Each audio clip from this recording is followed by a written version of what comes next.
This podcast is brought to you by Most Valuable Podcasts, leading the league in podcasting entertainment. Welcome, ladies and gentlemen, boys and girls, children of all ages. This is the Fast Break Podcast. I am your host, Sean Anderson. Alongside me is Ricky Widmer. What's up, what's up? Nope. And alongside him is Dave Oster. Cal Ripken and all. You know Cal Ripken. 5 straight in the past week or something. I mean, that's like 5 straight in 6 days, right? I have no idea what's going on. The streak's getting a little steroid boost to it with this free agency shit. This is ridiculous. This is new levels of free agency. Like, I've never been like hanging on a thread day after day after day, just F5ing Woj's Twitter. Mm-hmm. Like, I live for that right now. It's insane. And plus, just I don't know how many times. I don't think we're gonna get a break, guys. When is? Do we get vacations? Do we get a day off? Yeah. We'll see. We'll see. The news never stops here at MVP. We usually record on Saturdays. It was usually like 50 minutes we barely got to. Now we're like trying to scram. Like, we did a minute and 45 an hour and 45 minute podcast. It's a quick podcast on Saturday. A minute. An hour and 45 minute podcast on Saturday. Then add the 40 KD one, and probably this is gonna go for 30 minutes. If you haven't heard, Dwyane Wade is now a Chicago Bull. 2 years, $47 million for the Miami Heat legend and the Chicago native. What are you guys' thoughts? You guys are the Bulls fans here. I love it, but it's strictly as a fan point. It has nothing to do on like, oh, we're going to be great. I just fucking love it. As a fan of Chicago, I'm happy because, we lost Rose, hometown kid. Hey, we're bringing back Dwyane Wade. Don't worry, guys. Still got the hometown connection. See, Ricky was like, some people are like, well, does this make their team even better? And yes, it does. It makes it better. Dwyane Wade's still good. But I mean, the thing is this team going to be great? No. Is the product on the court might be shit? Yeah. But it's going to be entertaining shit. Like, it's not going to be a boring team, to say the least. No. Part of me is like, oh my God, this is what I wanted 6 years ago. Before him and LeBron went to Miami, I was like, oh my God, we could get D Wade and LeBron. Oh my God. And Melo. No, fuck Melo. But no, the way like now it's just like there's part of me though that's like, this team could have had the potential to do worse than 14th overall pick. Now we're probably going to sit around that same area. Might even make the playoffs. I mean, that's a horrifying thing to suggest, sir. I mean, we'll get into the playoff talk later, but I mean, we didn't even talk about the Rondo one. What are your thoughts on the Rondo one? 2 years, $28 million. I love it. I love the Rondo. Yeah. Do you love everything? As a Chicago fan, I think the answer is yes to that. It's one of the things where it'd be different if the contract sucked, but the contract wasn't that bad. It's dirt cheap. And not even dirt cheap. That entire second year is not guaranteed. Non-guaranteed, yeah. So it's like, okay, we got you for a year, basically. That's what we're doing. What are your thoughts on the D Wade one? Is that one kind of excessive? We needed to spend money. money on one guy. That was a safe face move right there. That was like, oh yeah, we're not giving up anymore. No, I swear we're gonna win games this time. Yeah, when we're talking about money here, I mean they had to move. They had to clear cap. If there's anybody I want to spend money on, it's fucking D Wade. Yeah, cause it wouldn't be like LeBron or anything. No. It's not like LeBron. Realistically, were we going to get LeBron? No, but realistically, I didn't expect to get Dwyane Wade either. This is kind I didn't think he was going to leave. I knew he was leaving Miami. I just didn't think he was coming. Did here. you really? I said on the podcast he's leaving Miami. You said a lot of things. You say a lot. No, what did I say? I said you have he's going to 50% correct rate. I said he's going to want the money. The Heat aren't going to pay up for it, and he's going to go somewhere else. It was only a $7 million difference, though. That's the thing that's surprising to me. But he wants the money. That's the thing. He's tired of taking pay cuts. They offered him 2 years, $40 million. Bulls only offered him $7 million more. The thing is, and we're it's different than the KD situation because D Wade already won 3 titles in Miami. He brought Miami back to basketball relevance because it did kind of slip after Alonzo Mourning left, and they weren't the same powerhouse. But now, he brought back Miami basketball in 2006 along with Shaq, and then obviously the big 3. They basically made evil empire #1 in basketball with the big 3 there, and it's kind of sad to see, but it's different than the KD one because this isn't a coward move. I mean, Dwyane Wade's never been the highest paid player on the Miami Heat. He's always been playing second fiddle, at least from a cash standpoint. He's never been the #1 guy from a pay standpoint. So I can't blame him to say, but then again, I mean, you're kind of hurting your legacy here. I don't think so. At least for Miami side. Well, I feel like Miami slapped him in the face, though. I I do too. I do too. The fact that he sees his teammate Tyler Johnson gain offered, $50 million for a guy who started 7 games in his career. He is younger and doesn't have the knee 7 injuries. games in his career started as a starter. I'm sorry. Like, that is just, as a Miami person for Dwyane Wade, he's got to be like, all right, so this kid can go out there and make 40-something plus million, and you're going to only offer me 40. So your priority is, Whiteside. Fair enough. He goes from the absolute bare minimum to a maxed out contract, but you didn't think to, check with me, see if I actually wanted to, No, okay. Well, I mean, you look at Tyler Johnson, 24 years old, started 7 games. You look at Dwyane Wade, 34 years old, knee problems, but then you also say best performance ever in a finals along with LeBron James in 2006. I mean, it would be like the year's. Lakers not giving Kobe that final contract. And that's what it was. That D Wade was the next Kobe. He should have had the respect in that of regard. that organization, and they just show they don't. Like the Lakers, first class. Pat Riley's a shrewd guy when it comes to business, and I respect him. I mean, he's done fantastic things. He's all about winning. Yeah, that at the end of the day, he's not going to pay you for what you've done. He's going to pay you for what are you going to do for me now. Whereas, I know there's some people that are like, well, Ricky, that's why the Lakers are in such a shit situation right now. But are they really? It's because they hung on. It seems like they're in a shit situation because they hung on to Kobe longer than they should have. But when you have a superstar like that, it was kind of like with Michael Jordan. I know that after a few years, he came back and played for the Wizards, but he have ownership of the Wizards or something at that time. They might have given him he was like a something crazy. majority 6, guys, something. But it's when you, Dave, you were pointing to your fingers. When you win that many championships for a city, it's, you know what? You can play as long as you want to. You have a home here. See, the thing with Dwyane is, I mean, I can't blame him. Again, I can't blame him. This isn't like a KD thing where you're a coward leaving your city. I can't blame him. You're not getting He's coming paid back home. the way you.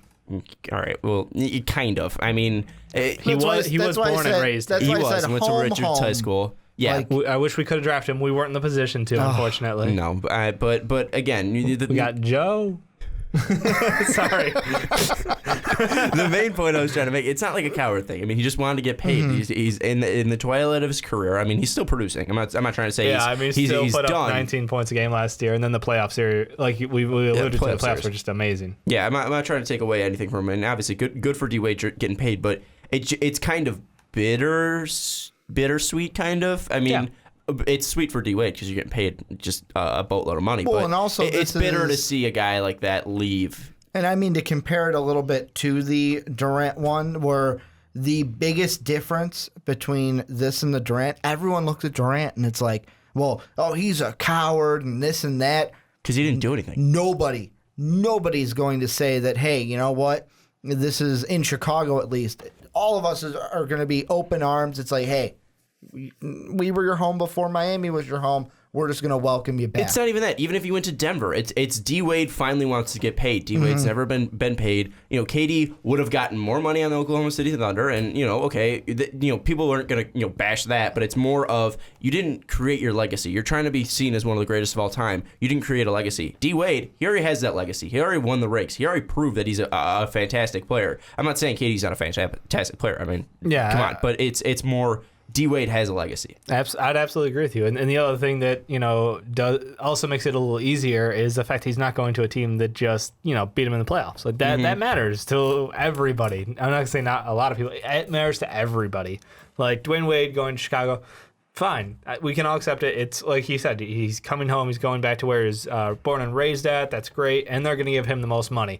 There's reasons behind it. It's not just like, oh, hey, this team beat me. I'm going to go play for them because they've got a better chance. I think Denver could have given him more money. I think because they did have more cap space, and the Bulls did have to move Dunleavy and Calderon. We'll probably get into that later. But whoop-de-doo. Big losses for us, right? But the point I'm making is, I think definitely the home connection did it played a factor. Play a factor and the fact in D-Wade. that this team can still compete. I mean, if everybody stays healthy, they can definitely make it interesting. I don't think anybody has the illusion of the fact that we're a championship contender. God, no. But it's going to be an entertaining team. One way or the other. Oh, like I said, it might be shit, or it might be shit, but at least it will be entertaining. Yeah. Shit. Let's get into the Bulls though. Now their starting lineup Rajon Rondo, as we touched on earlier, who you guys think is dirt cheap. Dave loves the move. I mean, He's scrappy. If he can get along with Hoiberg, which is going to be difficult. Well, now you're putting that veteran presence there behind him. Not just Wade. that. He respects him. Just looking from a stat point from point guard to point guard, we're going from a point guard who last season Rose averaged about 4.7 assists per game. Oh yeah, now we're plugging in Rondo, he averaged 11 a game. But Derrick Rose Kings. Derrick Rose also scored more points. Yeah, but so I mean, you're losing that. But then you're putting in D Wade, who averaged 2 years ago was the 20, but last year was that 19. I mean, it's not. Well, he's been slowly. It's like literally 1 point a season. It's nothing to worry about. He's also played less minutes as well. Yep. So I mean, you also have to look at that factor from D Wade, just because they were kind of saving him for the playoffs. But this team's not getting any younger, which I'm pretty sure that was the statement from GuardPax was, we're going to move some pieces out. We're going to get younger. We're going to build around Jimmy. You got one. And instead we added Rajon Rondo and Dwyane Wade. I'm like, what happened to that plan? And where are we going with this? The Rondo one, I don't think goes away from that plan completely I don't because think Rondo hurts. It's only 1 year. I don't think he'll be here 2 years. He'll probably get another contract somewhere else. And D Wade is also he has a player option for the second year. So D Wade, because he wants to cash in on that TV contract. Yeah. So I mean, will D Wade even be here at the end of the season in Chicago? It doesn't Going fucking to the matter. Cavs. He's gonna get fucking matter. He's gonna get traded over to the Cavs. This is all collusion. The starting lineup for the Bulls would be Rajon Rondo at the point. Shooting guard would be D Wade. Small forward would be Jimmy Butler. He's going back there. Power forward most likely would be Taj Gibson, and the center will be Robin Lopez, not Brooke, as Fred said. It was Brooke in the press conference. Poor Fred. Your sixth man's going to be probably Mirotic, and then you got Valentine coming off the bench. You have Dougie McBuckets coming off the bench. You got Jerian Grant coming off the bench from the Knicks deal as well. Do you think this team can be a playoff team? I think they do. I think they're going to squeeze in the playoffs. I absolutely. The only concern is the fact that half of our offense is coming from driving into the lane. There's no spacing or shooting on this team at all. Yeah. Well. At all. Yeah, I was gonna say, no. Well, no. D-Wade shot 32% but I mean, in his career before. When you look at it, though, I mean, the Hoiberg offensive system, he's all about getting out there and running with the basketball. And I mean, I know D-Wade's knees, you look at that a little bit, but D-Wade in the past, look at him and LeBron when they were together. They got out and ran with it. Yeah. And I mean, if you can get Jimmy going, if you can get Denzel going in this, and the one player that I'm kind of excited for this season just to see him get a couple more minutes because Powell's not going to be there is Bobby Portis. Yeah, that's why I'm Portis saying. Can run. That's why I'm saying like you didn't mention him. I almost going under the radar. Yeah, McDermott and Portis. It's because Taj is kind of going over right now and foreshadowing him. But I mean, another loss for us is I know he only had 7.5 points per game, but he played 21. But Etuan Moore's not going to be there anymore. So I mean, there are pieces coming into this team, and with Taj, he's the one where it's like by the trade deadline, we need to get rid of Taj because he's not coming back. Well, he's not coming back. But what if this team is in contention?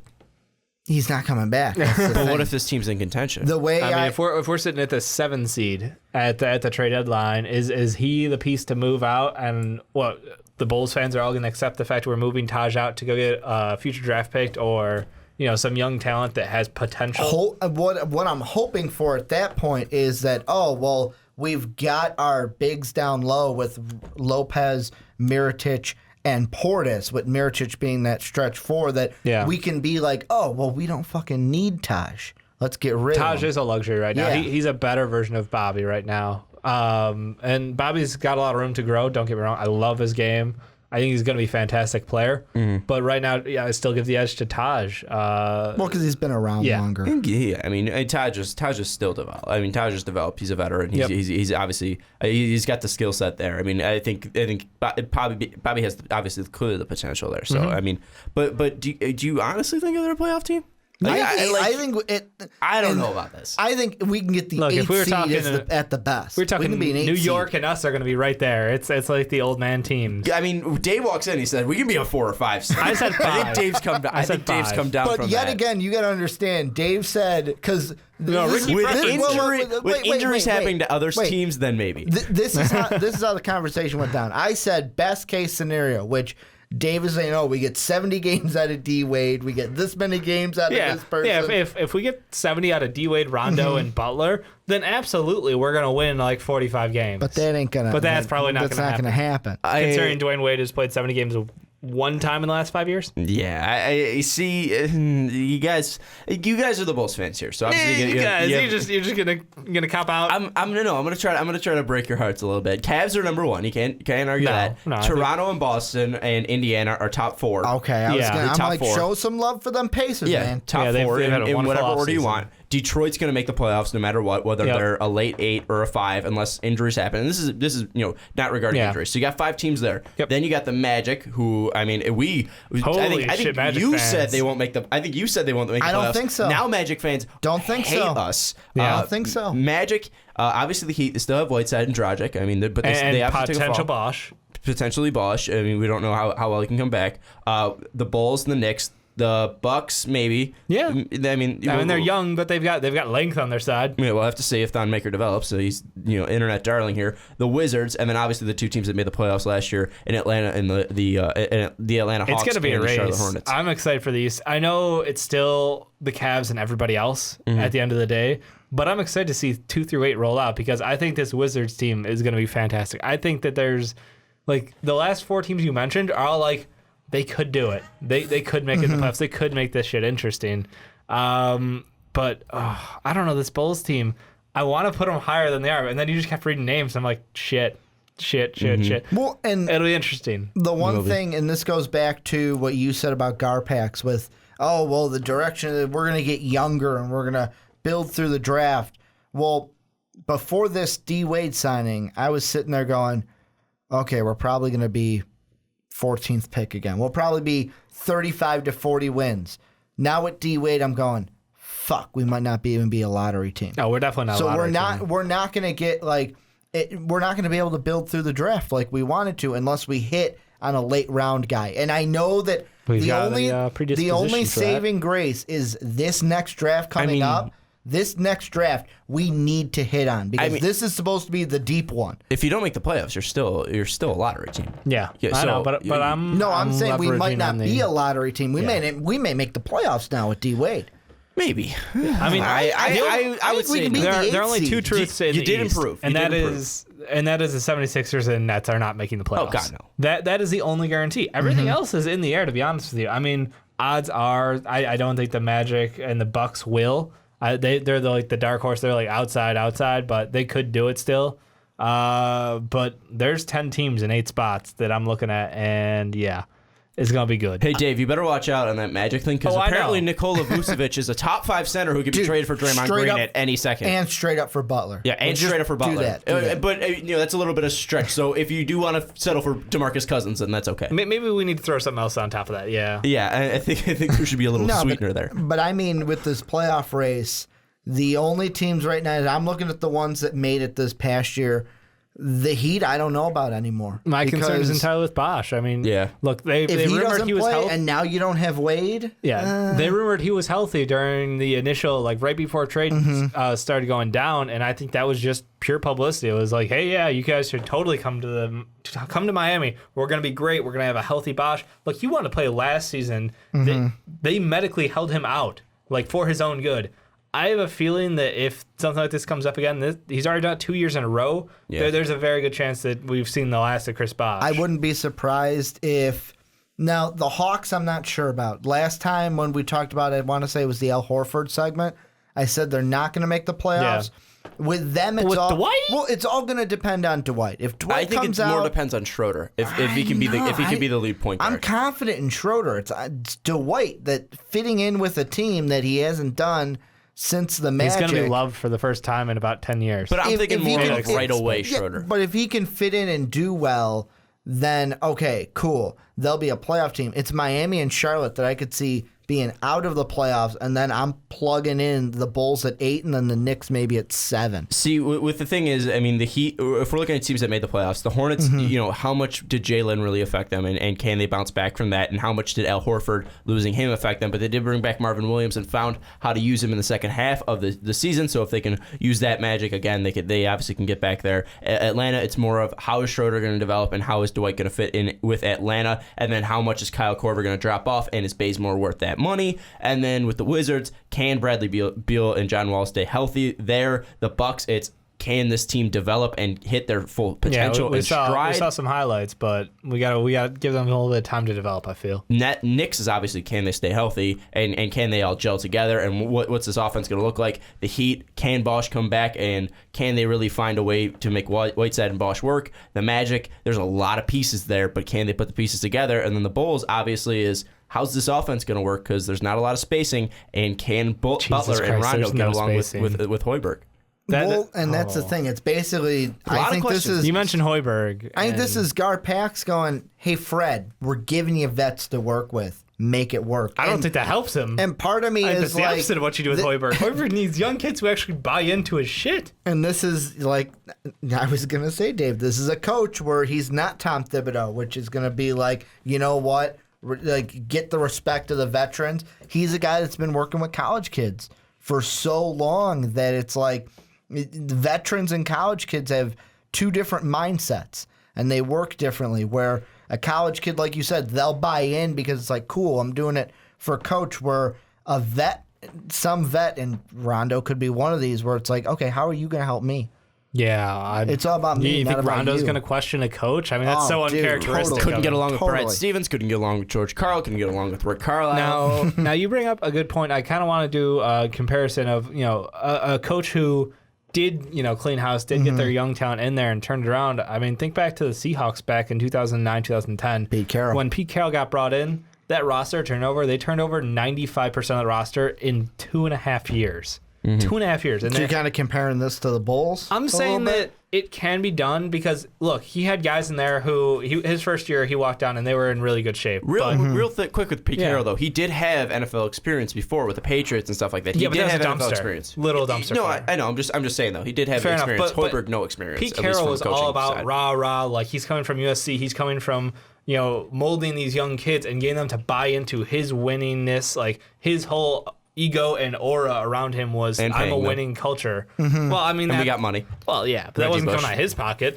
So Pete Carroll has the opportunity, to do that roster flip over. Football's a little different, where how much control the head coach has. Unfortunately, Fred Hoiberg stuck under the regime of Garpax, who, look, honestly, this just seems like a vote of no confidence out of them. This is like, we're just gonna slap some people on the team, get some asses in the seats, and that'll run it for this season. I think they pretty much just said Hoiberg is done. And I mean, to go off of that a little bit, and the difference here with the Bulls is, I think last year with the Bulls was mainly, okay, it's the gap between Thibodeau and Hoiberg. And we saw it just demolish. Where now you look at the guys. Noah's no longer there. He was a Thibodeau guy. Rose is no longer there. He's a Thibodeau guy. Butler, I am curious why he's still there, because I think he'd be does Dwyane guy. Wade make Butler a hot item? I mean, are the Celtics done talks? From a discussion, like a trade discussion? Yeah, why not? Does this mean the Bulls have the leeway to make move with the Celtics? Because then you could make Rondo, Wade, and Valentine, because we have a backcourt, which... we have one too many cooks in the kitchen. If we get rid of Butler, then it's like, okay, here's Wade, here's Rondo, here's Valentine. That's serviceable until we get those picks back. I'm assuming we'd end up with picks from the Nets pick or the Celtics pick, something along those lines. Plus, or Nikola Vucevic. Or Vucevic. I mean, straight up. But I mean, we're gonna get value, so we'll have two aging guards. Which is a little worrisome at the same time. That's exactly who I would want with young talent in there. You want people who have won before. Rondo's won ring. He's got that experience playing with the big three. One ring. Sorry, I know that's not I like how you said that. One ring. One ring. But no, I mean, look, he's played with guys when he first entered. That was he had three guys there around him to mentor him. Dwyane Wade comes in and he had aging veterans around him to help build him up and mold him into the leader he is today. Valentine has that benefit of working around guys who have been there, who have done it, and who've gone through the same process. So I think that if we can get some more young talent in around them, I'm not saying that we're going to trade Jimmy. I'm just saying, does it make him expendable? You have to wonder. And then you talk about Boston. I mean, if they do get Jimmy Butler, then are you getting Brooklyn's pick next year, or are you getting Jaylen Brown? Because, I mean, if you trade away Jimmy Butler, then you're going to be able to plug him in as small forward. That's an interesting question. If you do want to keep Denzel on the bench. If I'm the Bulls, I go more for the pick because the only reason why is this next draft class we're going to see. There's a lot of hype. It's supposed to be way better than the one we just saw. Which is crazy because we were so hyped about this one. But we all know it was a two-horse race. It's supposed to be a fucking deep draft. Like, even guys drafting 15, 16 are supposed to be getting quality guys in this next draft class. Well, I don't know what you're talking about. Papagiannis was a great pick. Papagiannis, gold. Yeah, I mean, if I'm the Bulls, I see the point of trading Butler now. Or I can see the argument of trading Butler. Will it happen? Probably not. See, Probably not. I don't think you need to. What if somebody goes down hurt? You don't need to. That's and you're already out of it. Like, you're sitting there. If somebody, hurt? If Dwyane Wade gets hurt early on, or Rondo gets hurt early on, and they come back, a month and a half into the season, and you're already down at that point, you're like, well, we got this value laying around here. We got some contracts that look good. Why not? I think it gives them some cards in their hand because the Bulls really didn't have any up to this point. We've been sitting there being like, who wants a Jimmy? We got a Jimmy. Anybody want a Jimmy?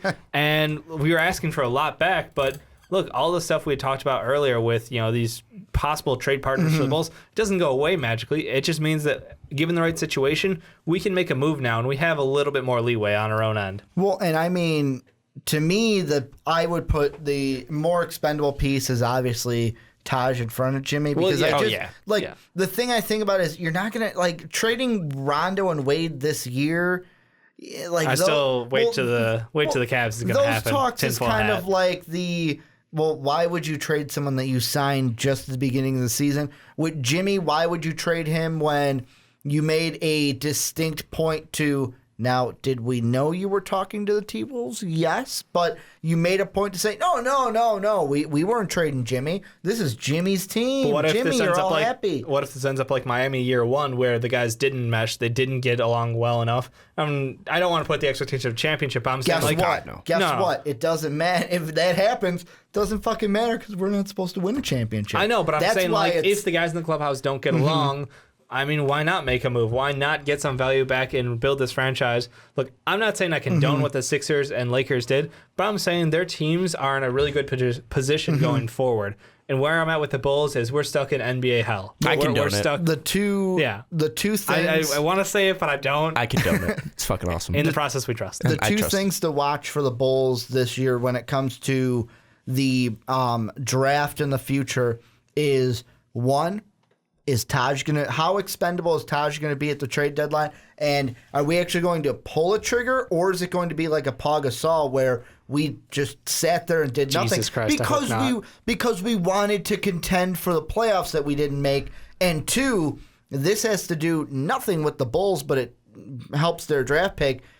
I'm sitting there and I'm praying that the Kings do well. We need the Kings to do well because we need that first round pick. Yeah, they've done so much to reload that. Totally. I'm not saying they will, Dave. I'm saying we need to hope that they somehow build a team that can be 11. If we send some guys out there with some baseball bats to their opponents, I mean, maybe we got a chance. Yeah. I'm just saying, everybody. We're putting our hope in the wrong team. They can go big. They can go 4 centers and a power forward. I mean, they have 4 centers right there: Papagiannis, Cousins, Willie Cauley-Stein, and Costa Koufos. I'm just saying we need that. If Papa pick. John's blows up this year, you're gonna fucking eat it. Please call him Papa John's. I will always. People are yelling at our pronunciation. Final thoughts: Bulls making the playoffs, Ricky.